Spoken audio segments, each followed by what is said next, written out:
Is your own body a mystery to you? Do you wish that you could have a better understanding of how your body functions or what's happening inside of you? But do you find that those terms of anatomy and physiology are daunting and overwhelming? Welcome to Wonderfully Made, where the mystery of your body is revealed.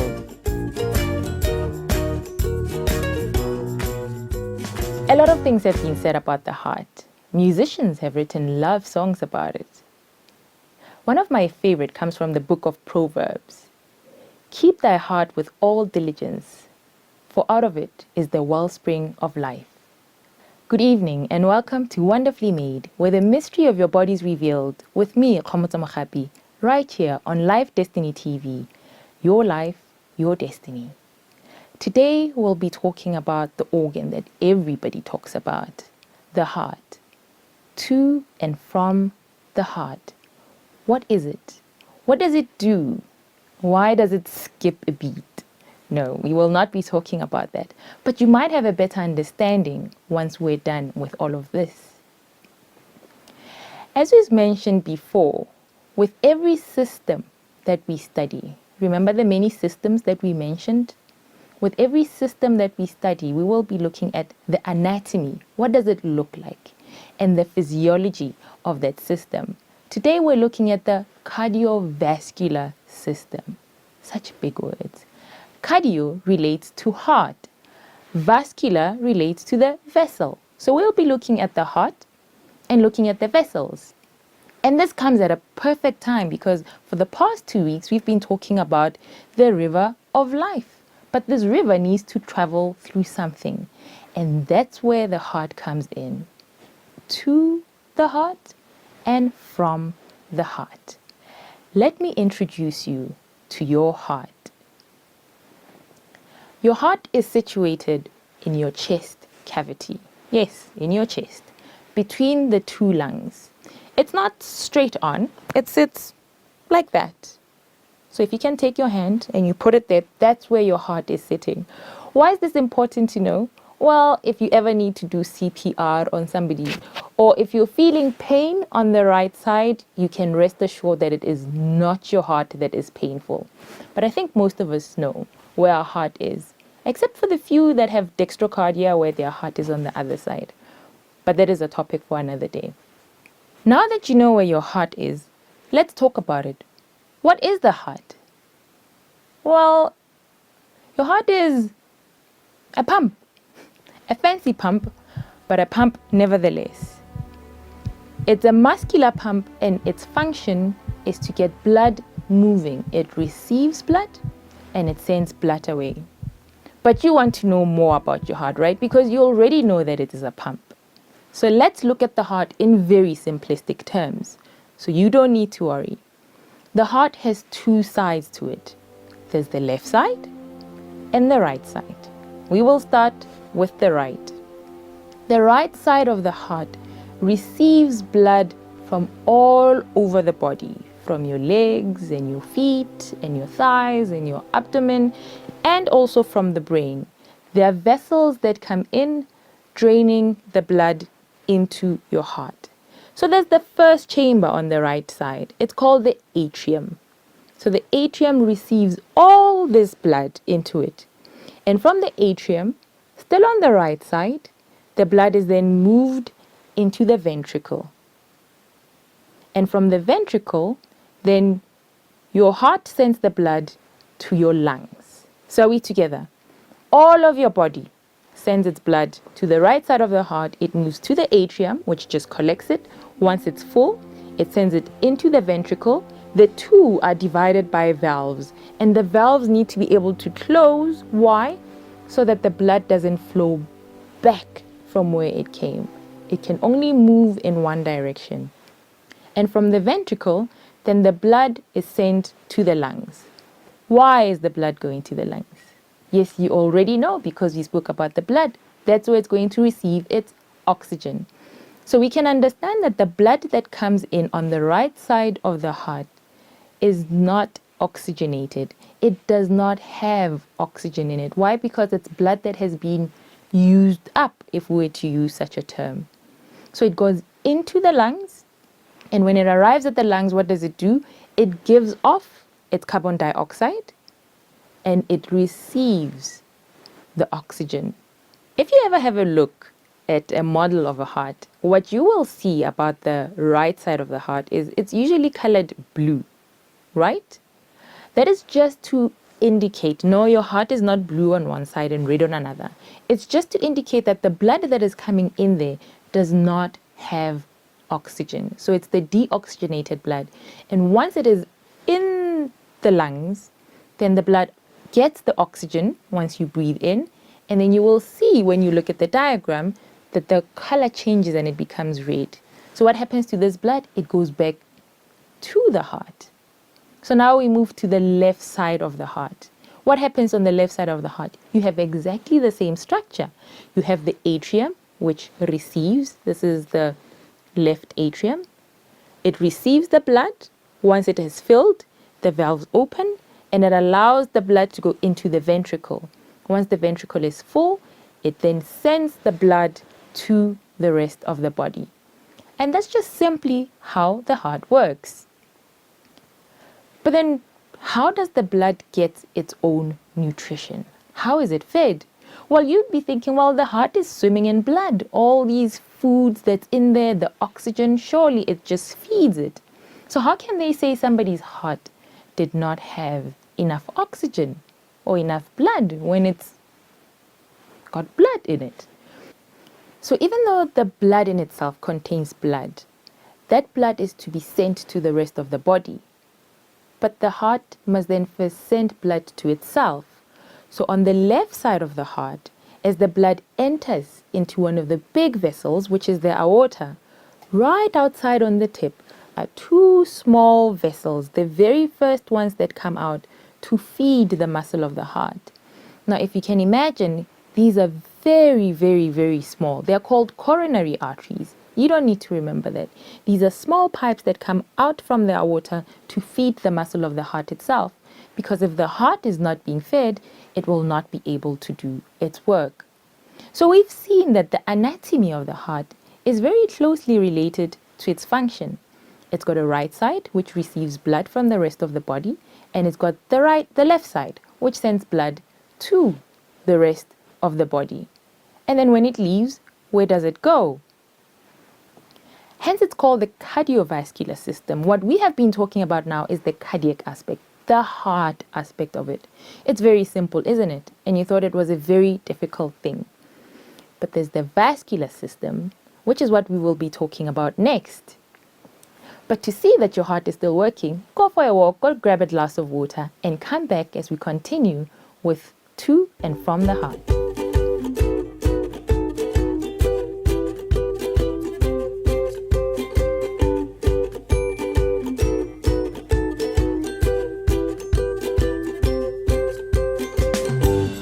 Welcome back to Wonderfully Made, where the mystery of your body is revealed right here on Live Destiny TV. Your life, your destiny. If you've just joined us today, we are talking to and from the heart, that wonderful and marvelous organ that we've just discovered is a muscular pump that receives blood and sends blood away. But how does it send blood away? Where does it travel? We've spoken about the river of life. But what is that channel that allows the blood to move? That's what we're going to talk about. The vasculature, the vascular system, the vessels. The vascular system, it's got two sides. Remember when we spoke about the right side of the heart, we said it was blue sometimes when you look at your anatomy books. And the left side of the heart is red. This is to show the difference between the systems. What is the difference? One aspect, the red, the arteries, they carry oxygenated blood. So this is the blood that have your oxygen, it has your nutrition, it has your hormones, it is taking this life-giving material to the different cells. Once it has exchanged, and we'll talk about this in detail, I just want you to have a bigger picture of this. Once it has exchanged, then that's where we see it becoming blue. This is where the oxygen has been taken and it's replaced with carbon dioxide. This is where the food has been taken and what's given is the waste material. Remember the waste material that we spoke about. So when your doctor takes blood, he's actually taking most of the time from the blue aspect. This is the blood that's not having so much oxygen, that's not having so much of the food. And this is the vascular system. So blood travels from the heart, it goes into the arteries, oxygenated, goes to the cell, gives the cell what it needs, take away from the cell, and the blood goes back into the vein, and the vein takes it back to the heart. And this is what we call the circulatory system. Remember, it's about circulation. And that's why we say it is like a river, because everything needs to move. But the heart is the engine that moves it, and the veins and the arteries are the waterways that allows it to move. Now, why is it important for us to study the cardiovascular system, the heart itself and the vessel? Well, we know that a number of people die from heart attacks. There are a lot of people who have high blood pressure. These are conditions that relate to the cardiovascular system. And what we want to do right now is to understand how the heart and the vessels work together. So let's start at the beginning. Let's start again with the heart, now that we understand what it does. So once again, we say the blood comes into the right side. It is received. Now the muscle of the heart needs to be able to pump. As it squeezes, it forces. So this happens simultaneously, do you understand? When the right side of the heart is receiving the blood, the left side of the heart also has the blood and it's sending it away at the same time. So when the heart squeezes, that's what we call a contraction. This is when the blood is forced out from the left side of the heart, and on the right side of the heart it's sent to the lungs. And this is contraction. Remember that's when the heart is contracting. It's putting pressure on the contents that are inside of it. What happens after contraction? You understand this. It relaxes. So when it relaxes, the heart refills again on the right side with the blood from the rest of your body, and the lungs are able to then send blood that has been oxygenated to refill. So there's a contraction and a relaxation, a contraction and a relaxation.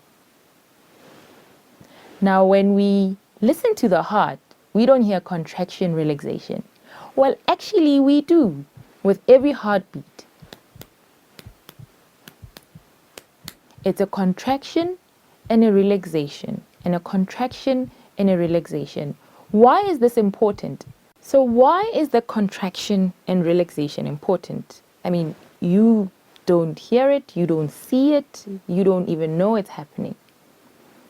What happens is when the heart contracts, remember those vessels that we spoke about, the one that feeds your heart? Yes, because they are within the muscle of the heart. When it contracts, what do you imagine happens? Those are closed off. And it's only when it relaxes that then the heart is able to be fed in itself. Do you understand? So that's why you need to have a resting period where your heart relaxes so that it can be nourished, so it can be fed, so that the blood can flow into the arteries. If your heart is constantly contracting, then the heart is not able to feed itself. So let's look at this in a practical sense. You're at the gym, you're on the treadmill. Those fancy ones with the gold silver bars that you can see your heart rate. And as you're running and running and running and running, you see that your heart rate is 160. That means in a minute, your heart must do 160 contractions and relaxations. Now, what that means is the time for relaxation becomes shortened, and therefore there isn't enough blood going to feed your own heart. And this is why those are put there to monitor your own heart rate. A heart that is beating too fast, hear this, a heart that is beating too fast is not able to nourish itself. And that's why contraction and relaxation are important. It's one aspect of why they are important. I think it's time we go on a break so we can think about what we've been talking about, especially those of us who are affecting their contraction and relaxation. And we will talk about the things that affect our heart rate, our contraction and relaxation time right after this.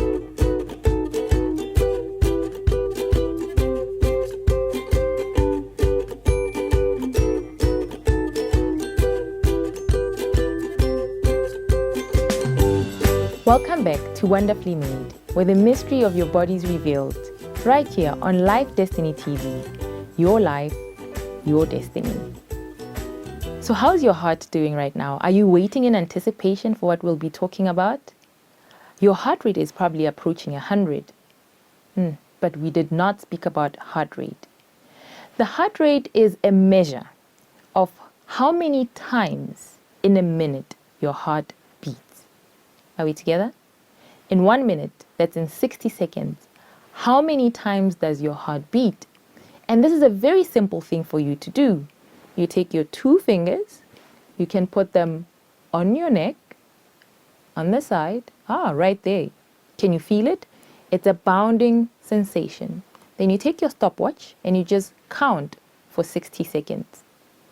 My heart rate is about 70 beats in a minute. It means in 60 seconds, my heart beats 70 times.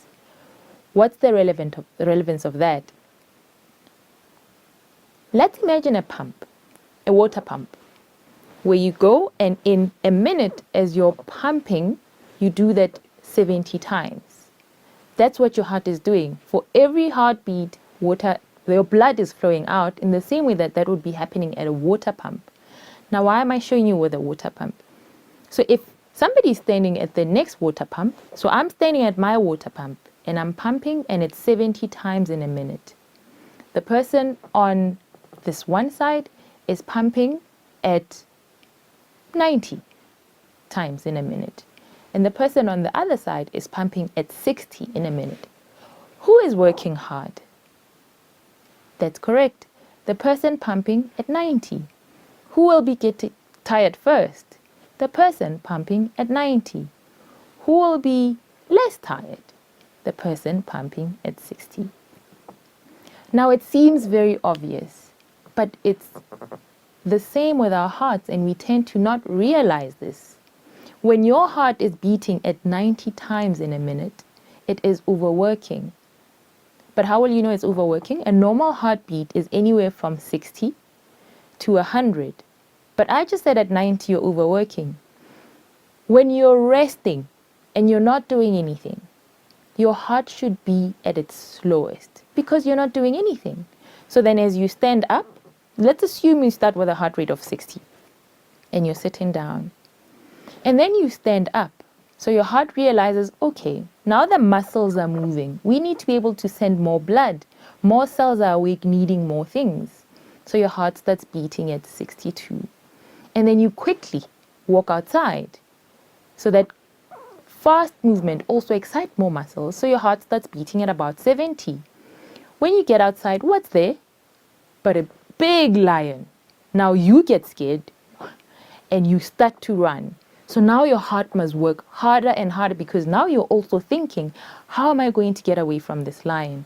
Do you see how now the work of your heart starts to increase?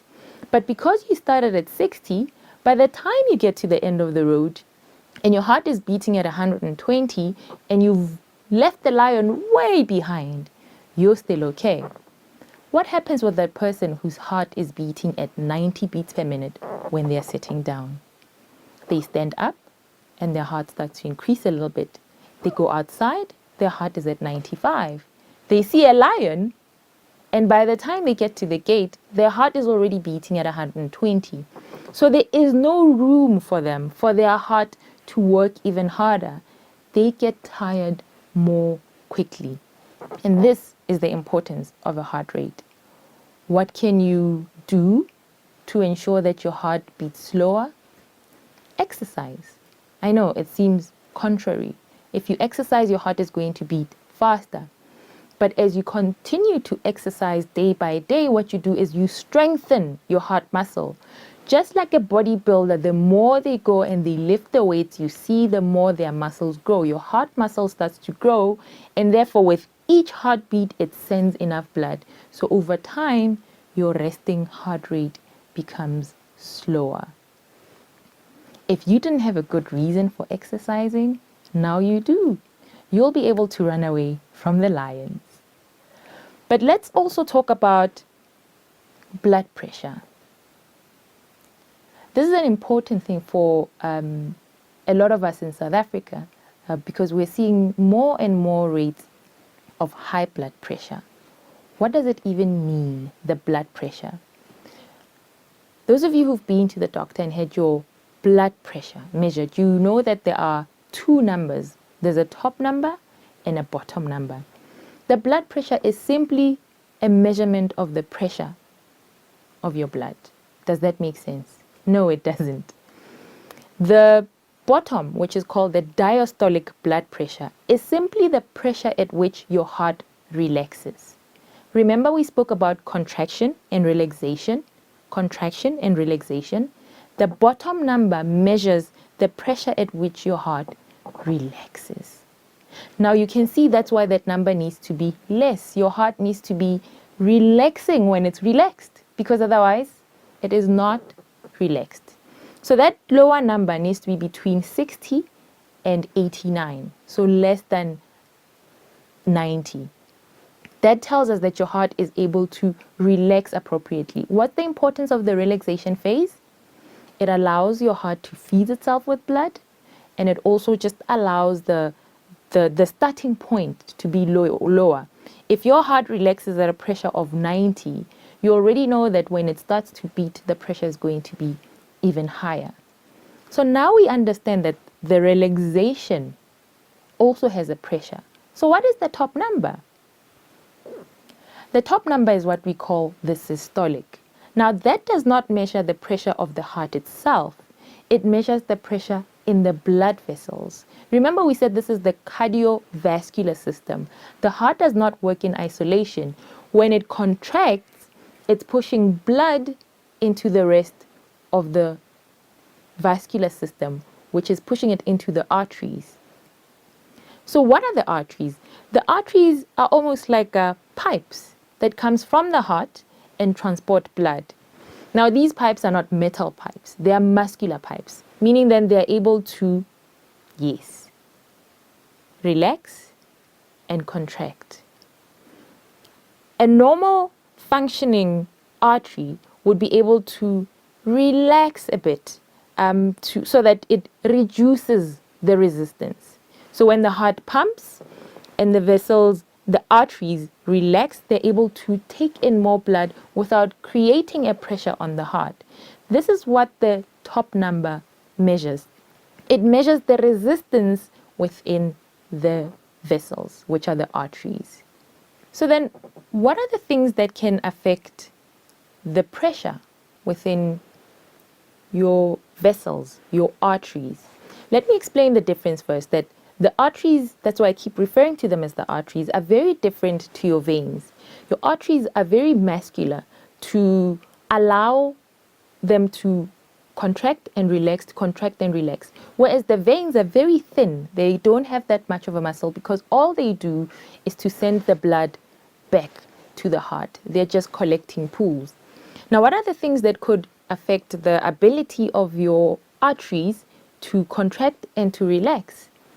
Obviously, if it's a muscle, anything that affects the muscle. So if you get hardening of the muscle, yes, it's possible. If you get calcium deposits, which we tend to find with aging. And that's why we tend to find that the elderly, you might have been to your doctor and you find that your top one, your systolic, is high, but your diastolic is normal. It simply means your heart is able to relax properly, but there's still resistance because maybe your arteries have hardened with time. What are the other things that can affect? Anything that is inside that pipe. So plugs, that's fat tissue that blocks up the inside of the arteries, will affect the flow thereof. And remember that we're talking about blood moving. And you want the blood to be able to flow nicely. Like, in a river, you want the blood flowing seamlessly. But I think I would like to talk to you more about how blood flows. Now you finally understand those numbers that your doctor has spoken to you about. So next time you're at the doctor, have a look at the systolic, have a look at the diastolic, have a look at the heart rate. If you have a blood pressure machine, go and test yourself now, and we will see you after this break.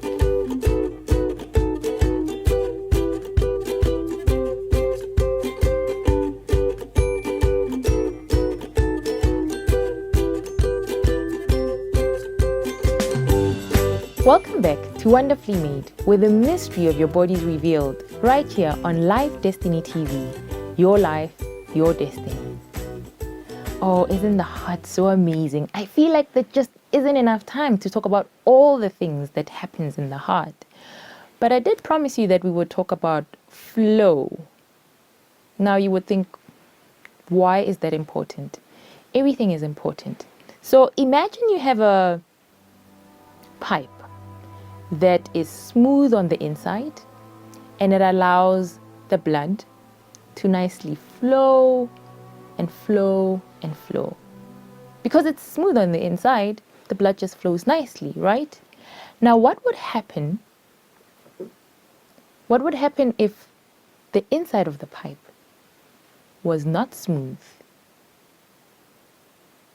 Now remember that blood is not just water. There are cells in there, there are fats in there, there are hormones in there, but especially the fats, cholesterol travels in the blood. So your blood vessels are actually smooth. They've got a nice lining that is smooth. If anything disturbs that lining, it almost becomes like the surface has been scratched. And once the surface has been scratched, it means platelets. Remember the platelets? We spoke about them when we spoke about blood. The platelets are then able to attach themselves to the lining of the wall, and platelets become sticky. And then the cholesterol then comes in and also sticks itself. So what started as a nice round tube, which was smooth, now starts to accumulate what we call a plug, which is just platelets with some red blood cells and some cholesterol. And that nice round, it becomes changed. So that affects the flow of the blood, meaning blood is not able to flow as nicely as before. Now you can imagine if that is in a very small artery, because the sizes of the arteries are not the same. The arteries going to your eyes are very small. The arteries going to your feet are very small. So if that plug is able to block your entire artery, there cannot be any blood going there. And if there's no river of life flowing to a place, what's going to happen to that place? It's going to die. And that's why it's important that we keep the inside of our arteries smooth. But then you're probably thinking, I'm not interfering with the inside. I can't even get inside. But remember what gets inside. The food that we eat. There are foods which cause what we call inflammation. Inflammation is simply an irritation. So when you're bitten by a mosquito, that's inflammation. You get irritated on the inside. There can be inflammation that happens within the arteries, and it causes an irritation in itself to the lining, and therefore it allows for plugs to form and for blood to not be flowing very well. And for those people that have high cholesterol levels, then the cholesterol will then be able to stick on there.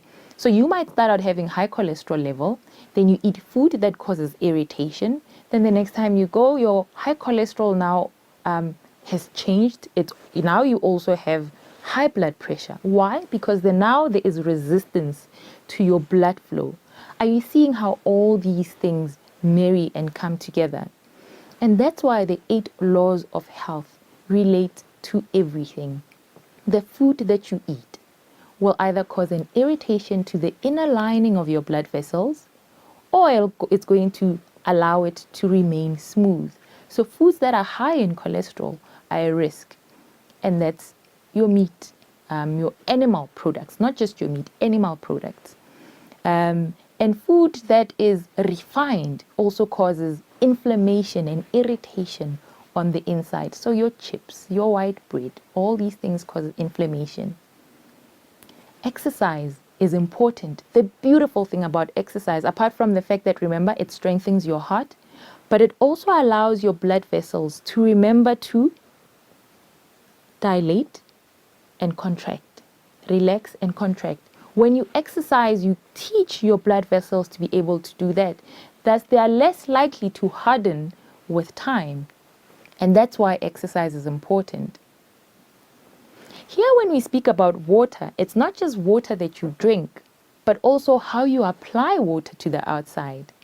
Remember when we spoke about the river of life and we said water, we said that the blood controls the temperature, right? And therefore it flows to the surface when it's hot, and it goes inside when it is cold on the outside.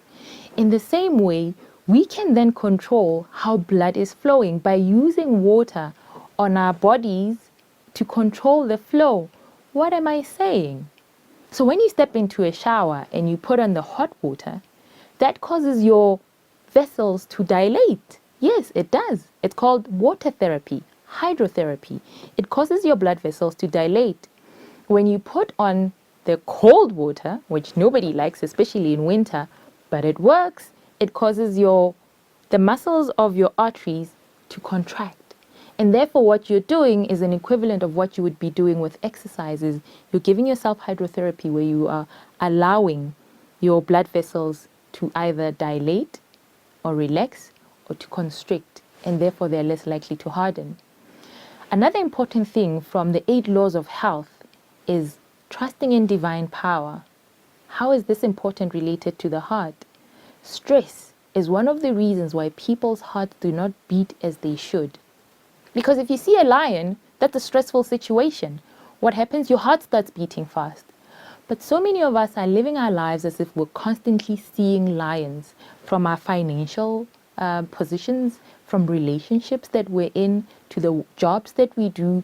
All of these become stressful situations, and therefore our heart works harder, but not in the way that exercise does it, because exercise releases endorphins.